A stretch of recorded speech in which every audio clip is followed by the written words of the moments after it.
Salut les Batfans, salut Team Superman. Imagine un comics qui se passerait dans notre réalité sur 50 ans avec les personnalités politiques de notre histoire. Ils y côtoieraient les personnages d'ici emblématiques. C'est déjà super excitant comme concept. Imagine maintenant que la navette de Superman ne s'écrase pas à Smallville, mais en Ukraine en 1938.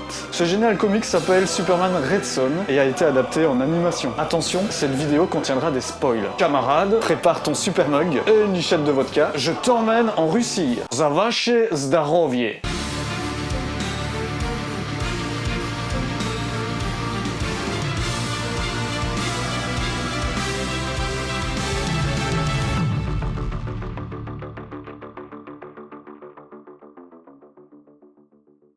Le film commence avec Superman qui dévoile ses pouvoirs à Lana. Enfin, ici pour le coup, elle s'appelle Svetlana. Rien que pour la blague, je suis client. C'est donc un début léger et amusant. Mais la BD fait beaucoup mieux. Tout est dans une extrême tension. On suit le point de vue des États-Unis. La rumeur enfle que la Russie préparerait quelque chose, qu'elle disposerait d'une arme secrète. On suit cette angoisse via Lois et des citoyens américains ordinaires. Et comme eux, on se demande qui est ce Superman? Est-il bienveillant ou est-ce bel et bien une nouvelle arme contre le capitalisme américain? On découvrira dans la BD que Superman est là pour tout le monde, il le dira d'ailleurs plusieurs fois. Il n'est pas là pour faire de la politique. Il n'est pas foncièrement différent du Clark que l'on connaît habituellement. Il basculera dans sa destinée politique lorsqu'à la mort de Staline, il se rendra compte que le peuple russe est complètement perdu. Ils ont besoin d'un leader, d'un nouveau guide, et il se dira moi je peux le faire, je peux même mieux faire que Staline. Dans le film, Superman basculera vers sa destinée politique lorsqu'il se rendra compte qu'on s'est fichu de lui, qu'on lui a caché les goulags. Il sera vénère et tuera sur le champ Staline. Le Superman du film fout les jetons beaucoup plus rapidement. Dans la BD, c'est beaucoup plus progressif. D'ailleurs, ce n'est pas lui qui tue Staline.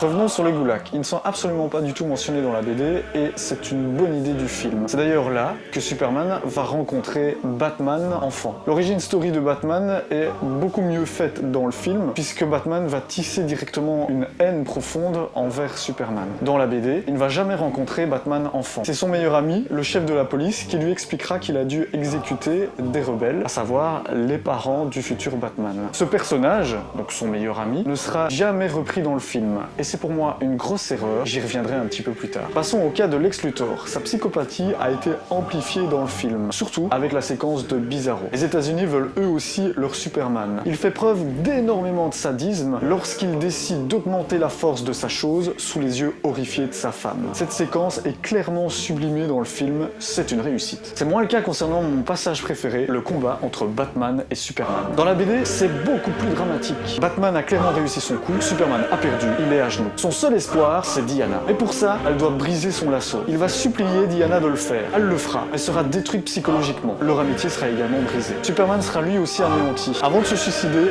Batman lui révèle que son complice n'était rien d'autre que son meilleur ami, le chef de la police. Comme je te l'ai dit précédemment, ce personnage a complètement été sucré de la version animée. Du coup, ce coup de grâce n'aura pas lieu, c'est dommage. Le clash entre Superman et Wonder Woman est moins bien rendu dans le film. Dans la version animée, Superman ne lui supplie absolument pas de briser son lasso. Elle le fera de sa propre initiative et elle lui dira ouais voilà j'ai dû le faire parce que de toute façon t'avais perdu donc tout ça c'est de ta faute. Dans la version animée, elle passe vraiment pour une mégère. Heureusement, ça ne va pas durer. Elle reviendra telle une déesse à la fin du film. Sa conclusion est superbe. Selon moi, un autre mauvais choix de la production est le face-à-face entre Superman et Lois.